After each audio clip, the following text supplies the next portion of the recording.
जैसे कि कल हमने डिस्कस किया था सेल मेम्ब्रेन के बारे में और सेल वॉल के बारे में। आज हमें जो डिस्कशन करना है, जो हम डिस्कशन में लास्ट में थे एंडोप्लाज्मिक रेटिकुलम की हमने बात की थी, बट बेटा वो मतलब कुछ इश्यूज हुए थे जिसकी वजह से वो थोड़ा सा मतलब हो नहीं पाया था।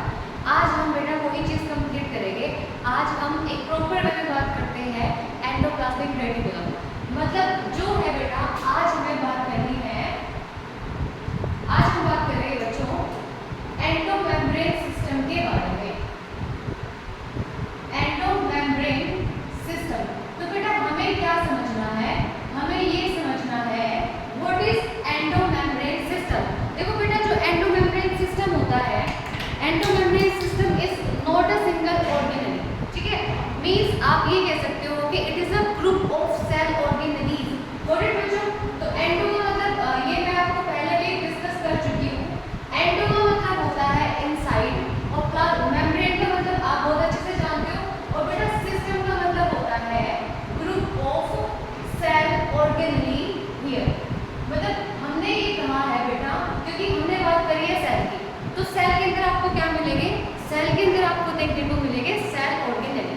तो बेटा जो एंडोमेम्ब्रेन सिस्टम होता है, मेम्ब्रेन का मतलब होता है कि जो साइटोप्लाज्म में जितने भी मेम्ब्रेनस स्ट्रक्चर होती है, जो मिलके क्या बनाते हैं? एक सिस्टम क्रिएट करते हैं, उसी को हमने कहा है एंडोमेम्ब्रेन सिस्टम। तो बच्चों एंडोमेम्ब्रेन सिस्टम में हमें क्या पढ़ना है? एक हमें पढ़ना है ईआर और दूसरा हमें पढ़ना है बच्चों जीबी, जिसको हम कहते हैं गोल्जी बॉडी। एक हमें पढ़ना है बेटा वैक्यूल और हमें जानना है बेटा लाइसोसोम के बारे में। All four are cell organelle which is found inside the cell. तो basically हम कह सकते हैं this is the modification of the cytoplasm. तो बेटा मैं आपको ये कह सकती हूँ कि सेल ऑर्गेनेली जो बनी है, you know it is a compartment of the cytoplasm. मतलब जो साइटोप्लाज्म है बेटा वो कुछ कंपार्टमेंट में बढ़ गया है और वही जो कंपार्टमेंट्स होते हैं उनके सबके अलग अलग काम हो सकते हैं, या फिर मैं कह दूँ कि वो सब कुछ ऐसे भी होते हैं जो कि कोऑर्डिनेशन में काम करते हैं। तो बच्चों जो कोऑर्डिनेशन में काम करते हैं उसी को हम बोलते हैं ईआर, गोल्जी बॉडी, वैक्यूल और लाइसोसोम। तो first of all we will discuss about the ER. So ये जो ईआर होती है बेटा ये क्या है? एक सेल ऑर्गेनेली है। तो हमें बात करनी है बच्चों ईआर के बारे में। What is the full form of the ER? इसकी फुल फॉर्म होती है बच्चों एंडोप्लाज्मिक रेटिकुलम। इसकी फुल फॉर्म पे हमने बात करी है बच्चों, इसकी फुल फॉर्म होगी एंडोप्लाज्मिक रेटिकुलम। देखो एंडो का मतलब क्या होता है बच्चों? एंडो का मतलब होता है कि अंदर, इनसाइड। और बच्चों प्लाज्मिक का मतलब होता है कि बेटा ये बात जो हो रही है, ये बात हो रही है साइटोप्लाज्म के बारे में। और बेटा रेटिकुलम इसका मतलब होता है बच्चों नेटवर्क, ठीक है। नेटवर्क ऑफ किसके? Network of membrane, network of tiny tubules, ठीक है बच्चों। तो मैंने कहा कि जो ईआर होता है उसका फुल फॉर्म होता है एंडोप्लाज्मिक रेटिकुलम। और बेटा इसकी जो डिस्कवरी करी थी एक साइंटिस्ट थे जिनका नाम था पोर्टर एंड थॉमसन। तो बच्चों थॉमसन नामक वैज्ञानिक और पोर्टर ने इसकी डिस्कवरी की थी। और इसके बारे में बेटा ये बात कही गई थी इसके बारे में कि जो एंडोप्लाज्मिक रेटिकुलम होता है it is a network of membrane, it is a network of membrane. और बच्चों you can say it is a network of tiny tubules. इससे क्या होता है बेटा? मेम्ब्रेन लाइक स्ट्रक्चर होती है, मेम्ब्रेन बाउंड सेल ऑर्गेनेली है ये। और दूसरा बेटा क्या होता है इसके अंदर? छोटे छोटे कुछ ट्यूब्यूल्स होते हैं। तो मैं आपको ये कह सकती हूँ कि बच्चों ये एक कॉम्प्लेक्स और बड़ा नेटवर्क है जो कि न्यूक्लियस से लेके साइटोप्लाज्म में फैला रहता है, ठीक है। तो जब भी बेटा हम इसको कभी देखते हैं, लाइक अगर हम इसको देखना चाहते हैं तो बेटा इसको देखने के लिए हम किसका इस्तेमाल करेंगे बेटा? इसको देखने के लिए हम इस्तेमाल करते हैं इलेक्ट्रॉन माइक्रोस्कोप का। इलेक्ट्रॉन माइक्रोस्कोप जो होता है बेटा, ये जो इलेक्ट्रॉन माइक्रोस्कोप होता है, अच्छा डिफरेंस होता है बेटा, एक तो होता है कंपाउंड माइक्रोस्कोप और एक होता है बच्चों आपका इलेक्ट्रॉन माइक्रोस्कोप। तो बेटा अगर हमें कोई ऐसी चीज जो कि मतलब आप ये कह सकते हो कि इम्पॉसिबल टू सी है, the help of electron microscope. तो बेटा अगर कोई भी चीज बहुत बहुत ही ज्यादा छोटी है and we can't imagine that, उसको देखने के लिए बेटा हम किसका इस्तेमाल करते हैं? इलेक्ट्रॉन माइक्रोस्कोप का इस्तेमाल करते हैं। तो बेटा अभी मैंने आपको बस ये बताया कि क्या होता है बेटा, पोर्टर नामक साइंटिस्ट जो थे और जो थॉमसन थे उन्होंने इसकी डिस्कवरी की थी। और ये जो है बेटा नेटवर्क ऑफ मेम्ब्रेन है, और you can say it is a large network of tiny tubules है। ठीक है बच्चों। अब नेक्स्ट थिंग जो आती है बेटा इसके बारे में, अगर आपसे कोई पूछेगा कि what is the origin of year, तो आपका आंसर क्या होना चाहिए बच्चों? आपका आंसर होना चाहिए इसका जो ओरिजिन है बेटा वो है आउटर मेम्ब्रेन ऑफ न्यूक्लियस। इसका ओरिजिन होगा बच्चों आउटर मेम्ब्रेन ऑफ न्यूक्लियस। देखो न्यूक्लियस तो आपको पता है बेटा कि इट इज अ ब्रेन, है ना। तो ये किसका ब्रेन है बच्चों? ये जो ब्रेन है बच्चों, ये ब्रेन होता है हमारी सेल का। फॉर एग्जाम्पल जैसे कि हमारे घर में 100 तरह की एक्टिविटी होती है, तो उन एक्टिविटी को जब कंट्रोल करने का काम करते हैं, वो कंट्रोल करते हैं हमारे पिताजी, या फिर हम कहते हैं कि उसको कंट्रोल कौन करता है? किसी के घर में ग्रैंडफादर्स होते हैं, किसी के घर में ग्रैंडमदर होती है, किसी के घर में मम्मा होती है। तो उसको मतलब जो फैमिली में चल रहा है उसमें जो भी प्रतिक्रियाएं होती है उनको कंट्रोल करता है हमारा घर का कोई बड़ा इंसान। ऐसे ही बेटा सेल के अंदर क्या होना है, क्या ग्रोथ होनी है, क्या मेटाबॉलिक एक्टिविटीज होनी है, उनको कंट्रोल करने के लिए न्यूक्लियस काम में आता है। तो देखते हैं बच्चों, now we are talking about its structure. So basically बेटा this is a nucleus, this is a nucleus. ये क्या हो गया बच्चों? ये हो गया nucleus. And as you know very well कि बेटा जो न्यूक्लियस होता है it is a double membrane bound structure. Nucleus is a double membrane bound structure. और बच्चों इसके अंदर क्या मिलता है बेटा? इसके अंदर आपको मिलती है न्यूक्लियोलस। इसके अंदर आपको न्यूक्लियोलस मिलती है बच्चों। और बेटा इसके अंदर क्या प्रेजेंट होता है बच्चों? इसके अंदर प्रेजेंट होता है हमारा जेनेटिक मटेरियल। हालांकि इसके बारे में बच्चों हम बाद में बात करेंगे, बट फिलहाल जो हमारा अभी जो टारगेट है, हमारा टारगेट है कि हमें ये जानना है कि जो बेटा एंडोप्लाज्मिक रेटिकुलम है वो कहाँ से ओरिजिनेट हुई है, उसके टाइप कितने होते हैं, उसके फंक्शंस क्या होते हैं। ठीक है जी। तो बच्चों अब देखो मैं आपको कहती हूँ कि this is the inner membrane of the nucleus. So definitely it will be outer membrane. ये जो बेटा आउटर मेम्ब्रेन है, इसी आउटर मेम्ब्रेन से वो जो बड़े बड़े नेटवर्क निकलते हैं जस्ट लाइक दैट। ये जो बेटा आप बड़े बड़े जो नेटवर्क देखते हो, this is so these big networks are called endoplasmic reticulum. So मैंने आपको बोला है बेटा, तो फर्स्ट चीज आपको जो यहाँ पे नोटिस करनी है, आपको फर्स्ट चीज जो बेटा नोटिस करनी है, आपको नोटिस करना है कि बेटा कि जो न्यूक्लियस की आउटर मेम्ब्रेन थी वहां से क्या निकला है? वहीं से निकला है एंडोप्लाज्मिक रेटिकुलम। अब देखो बेटा इसमें आपको जो चीज नोट करनी है, इसमें आपको नोट करनी है बेटा कि यहाँ पे ये जो रीजन होता है ना मेम्ब्रेन के अंदर, this space is called lumen. इस स्पेस को हमने क्या बोल दिया बच्चों? इस स्पेस को हमने बोल दिया है ल्यूमेन। और बेटा ये जो ल्यूमेन होता है actually it is a space which is found inside the membrane. अब देखो बेटा, अब यहाँ पे मैं आपको कह सकती हूँ बेटा कि ये जो है इधर इधर आके इसको तो हम बोलते हैं बेटा साइटोप्लाज्म। ठीक है, इसको हमने बोल दिया ल्यूमेन। तो बेटा ये ना अलग अलग कंपार्टमेंट बने हैं कहीं ना कहीं कि बेटा यहाँ पे ये तो हमने बताया गया कि these are the membrane, these are the membrane. तो बेटा इनके बीच का जो मैटर है वो उसको तो हम बोलेंगे ल्यूमिनल कंपार्टमेंट। लेकिन बेटा जो बाहर वाला है, ये जो आप देखो बच्चों, ये जो आप बाहर वाला देखते हो इसको हम बोलते हैं बच्चों साइटोप्लाज्मिक कंपार्टमेंट। मींस क्योंकि बेटा देखो न्यूक्लियस जो है, न्यूक्लियस के जस्ट साइड में आपको साइटोप्लाज्म मिलता है, लेकिन बेटा उसी साइटोप्लाज्म में पड़ी हुई क्या होती है? Endoplasmic reticulum. और वो जो एंडोप्लाज्मिक रेटिकुलम है उसी कंपार्टमेंट को दो हिस्सों में बांटती है। तो जो बेटा मेम्ब्रेन के अंदर वाला स्पेस है दैट इज कॉल्ड ल्यूमिनल, और जो बेटा उसके जस्ट बाहर बहता है that is cytoplasmic compartment. Now देखो बच्चों अभी यहाँ पे हमें क्या जानना है कि बच्चों एक स्ट्रक्चर होती है बच्चों जिसको हम कहते हैं राइबोसोम। ये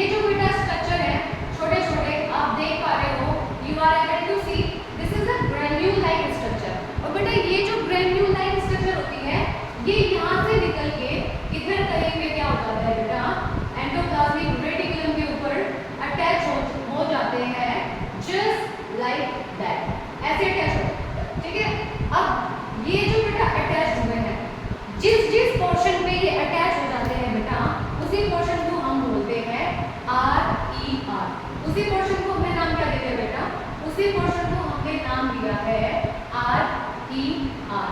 आर का मतलब होता है बेटा rough endoplasmic reticulum. Rough endoplasmic reticulum का मतलब होता है बेटा इस पे ना बहुत सारे राइबोसोम्स चिपके होते हैं। राइबोसोम चिपकने का मतलब क्या होता है बेटा, एक ऐसी बॉडी जो कि न्यूक्लियस के अंदर से बाहर की तरफ गई है ना, तो उसी को हमने क्या बोल दिया बच्चों, उसी को हमने बोल दिया राइबोसोम। तो एंडोप्लाज्मिक रेटिकुलम की जिस साइड पे आपको राइबोसोम मिलेंगे उसी साइड को हमने क्या किया है आर ई आर। अब यहाँ पे हमें जो नोटिस करना है बेटा, इस साइड पे तो हमें कुछ नहीं दिख रहा। अगर बेटा हमें इस साइड पे कुछ नहीं दिखता है बच्चों, तो मैं इस साइड को क्या बोल दूंगी, इस साइड को बोल दूंगी मैं एस ई आर। तो यहाँ से हमारी दो चीजें निकल के आती है कि हमें यहाँ से पता लगता है कि जो एंडोप्लाज्मिक रेटिकुलम है बेटा वो दो तरह की होती है। एक तो होती है रफ एंडोप्लाज्मिक रेटिकुलम और बेटा एक होती है स्मूथ एंडोप्लाज्मिक रेटिकुलम। तो अभी बस हमें इतना ही नोट करना है बेटा, हमें ज़्यादा डिटेल में नहीं जाना है क्योंकि यू आर इन क्लास 9 ना, तो जब आप आगे जाओगे क्लास 11 में 12 में तब हम थोड़ा डेप्थ में जाके बात करेंगे। ठीक है बेटा, अब हमें बस इतना ही जानना था, तो ये आपको समझ आता है बेटा। अब मैं यहाँ पे क्या चीज़ें बता सकती हूँ आपको, मैं यहाँ पे बता सकती हूँ बेटा टाइप ऑफ ई आर। तो बच्चों ई आर के जो टाइप होते हैं, इसका टाइप बताया मैंने आपको। First type this is R E R and the second type is S E R. R E R का मतलब होता है बेटा रफ एंडोप्लाज्मिक रेटिकुलम और बच्चों एस ई आर का मतलब होता है स्मूथ एंडोप्लाज्मिक रेटिकुलम। तो अब हमें ये नोट करना है कि आर ई आर जो है वो रफ क्यों है। अब हमें पता करना है कि जो एस ई आर है वो स्मूथ ही क्यों है, क्योंकि बेटा देखो यहाँ पे क्या होता है, यहाँ पे बेटा लिपिड होता है, इस लोकेशन पे क्या होता है बेटा लिपिड होता है। और ये तो मैंने आपको बता ही दिया बेटा, इस लोकेशन पे क्या होते हैं बहुत सारे राइबोसोम चिपके होते हैं। अगर बेटा राइबोसोम चिपके होंगे तब मैं उस साइड को बोलती हूँ रफ। अगर बेटा राइबोसोम नहीं है तब मैं इसको क्या बोलूँगी, तब मैं इसको बोलूँगी स्मूथ एंडोप्लाज्मिक रेटिकुलम। बिकॉज बेटा उस साइड पे हमें क्या मिलता है, उस साइड पे हमें देखने को मिलता है लिपिड। तो बेटा कुल मिला के हम यहाँ पे कह सकते हैं कि जो बेटा आर ई आर होता है वहाँ पे क्या होना चाहिए और जो बेटा एस ई आर होता है वहाँ पे क्या होना चाहिए। तो बच्चों यहाँ पे हमें ये चीज़ तो हमने जान ली है।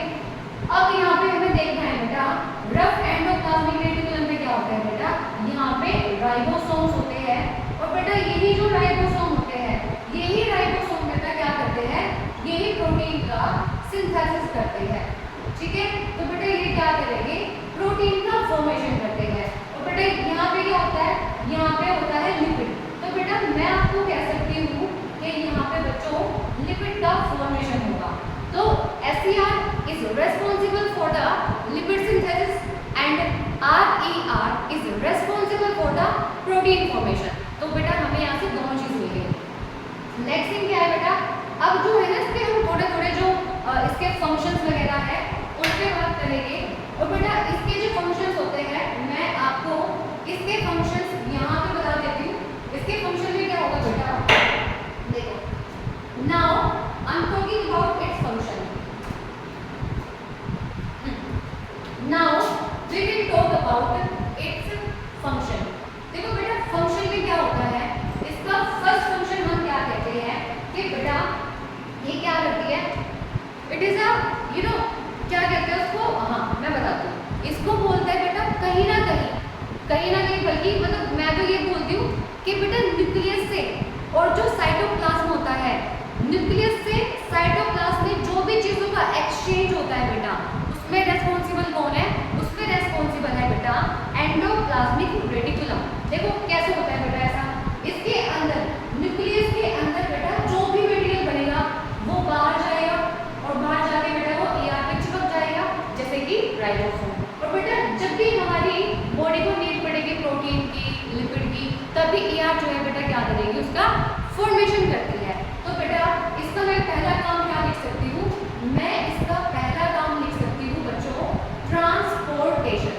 तो बेटा ट्रांसपोर्टेशन किस के बीच में, बिटवीन न्यूक्लियस एंड साइटोप्लाज्म। ठीक है बच्चों, तो बेटा किस के बीच में करती है ये ट्रांसपोर्टेशन जो करेगी बच्चों ये करती है न्यूक्लियस के बीच में और बेटा साइटोप्लाज्म के बीच में। तो साइटोप्लाज्म का मतलब